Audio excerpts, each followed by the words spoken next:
From our perspective, we've had a lot of questions from members who are quite concerned about moving their vehicles around, and specifically what happens when their customers move vehicles around. So as you know, these are not vehicles which the customer owns. These are owned by our members, either the rental or leasing company. And the customer might drive them into Northern Ireland. They might drive them into the EU. And the firm doesn't always know when they're doing that. And this has led to sort of a lot of concern about what sort of customs implications could unknowingly be incurred or challenges there. So I'm not sure if you could give us a little bit of background on how it might work when people move these vehicles abroad. Yeah, it's a really, really good question, and it's probably ideally if we talk from a point of view first of all, and there's different ways and scenarios we can look at this. That if it is let's say a rental car or a rental truck or HGV, is the purpose for which it's being used. So personal movements, for example, to Northern Ireland are fine. So almost like taking your own car over or taking your hire car over and going on holiday, for example. Those are fine, and those do not require any customs interventions. And it's the same with the European Union. Obviously subject to agreements on how long, if you like, a UK citizen can actually reside in the European Union. So personal travel is fine. And personal expense, for example, someone's hiring a HGV truck to move over some furniture or something like that, by and large, it is fine if they're moving it from one property to another, for example. The interesting dynamic becomes where someone is using it for business purposes. So clearly you would expect that less with a car. I guess it's always possible, but certainly HGVs and trucks. And this is where it becomes really difficult, but it should be the individual who is moving. So if they're using it for commercial purposes, then there will be requirement for declaration. So we look at it from a Northern Ireland perspective, first of all, and we can obviously speak about the European Union. If you are moving a HGV as an individual, a HGV that you've rented for commercial purposes, you will need to declare them. So you will need an inbound customs declaration to be made and an outbound declaration. So if we use an example, for example, of moving a piece of furniture that you've developed and designed for, say, £2,000, and you're delivering it to a store in Northern Ireland or a consumer, you're selling it for commercial purposes. So you will need to declare that, and you will need an inbound customs declaration and a safety and security declaration. Now, who makes that declaration in those circumstances depend on what we call the INCO terms, the international commercial terms used.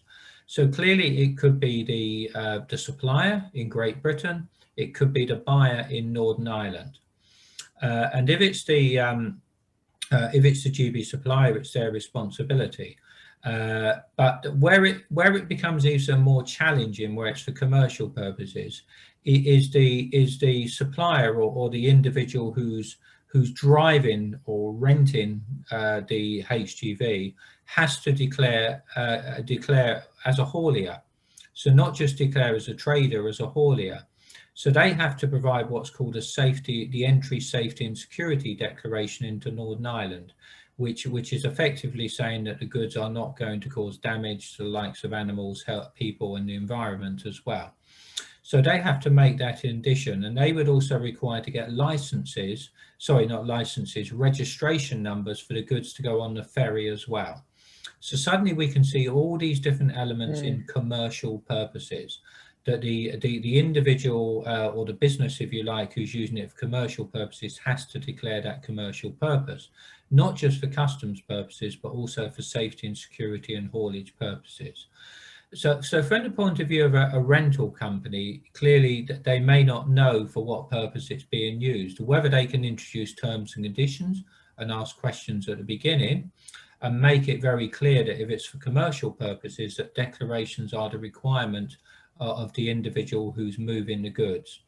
That becomes some things they have to consider. But if there is a commercial sale, the goods should be declared to customs. And would that apply if it's the vehicle itself? So if I hire a car to drive to a business meeting in Northern Ireland, would I have to declare the car at the border that it's been imported? Yes, good question. If you're going to a business meeting, it's absolutely fine. Okay. If you're going to a business meeting and taking over a piece of furniture for £2,000 and selling it, that becomes a commercial sale. Okay. But the actual vehicles themselves, you would not need to make those declarations on? No, no. Now, if you're moving a vehicle, let's say you are the car rental or the HGV rental company, if you're moving that across to Northern Ireland yourself, and you will be using it for rental purposes in Northern Ireland, so again for commercial purposes, you should declare them, because you will be making profit or a sale on that vehicle used in Northern Ireland. Okay, but if your customers do that, then you do not need to make a declaration on the vehicle. It is fair to say that the vehicle number will be logged by the ferry operator and on the system. So we have a system, what's called the safety and security declaration will have the vehicle registration number, and there's also another system which is required called the goods vehicle movement system, GVMS. So the number will be logged on the system. So I guess in case of need, the rental company could be contacted if there's anything untoward. So what terms and conditions the rental company puts in, the same applies with regard to the European Union as well. It's really down to the rental companies to determine that. But the fact is, the vehicle will be logged, the registration details of the vehicle will be logged on a number of records and systems. It does sound to me like there is a level of smoothness that if you actually have people just using these for their personal purposes, there shouldn't be much change from how things are right now. Absolutely. So as long as they're using it for legitimate personal purposes, and obviously I'm not saying it would happen, anyone smuggles things in, etc., then that's fine, yeah. And it wouldn't make any difference if it was hired out to a business entity or to an individual? No, that's correct. So if it was hired out to a business entity, say a director of a business, and they took it across for personal purposes, fine. But say as soon as a commercial sale comes in, that becomes different. Okay, that makes a lot of sense. And is there any consideration made for vehicles or anything which will be already abroad or on the transition date? So if you're in the EU as the transition happens, is there any preparation people need to do? So what has been indicated more from an EU to GB perspective is that if let's say a ferry leaves before the end of the transition period but arrives after the transition period, then it will be accepted under the current procedures. So frictionless trade as we know it today. But if it arrives after, if it leaves afterwards, then the it's subject procedures to come new procedures. Absolutely, yeah. Okay.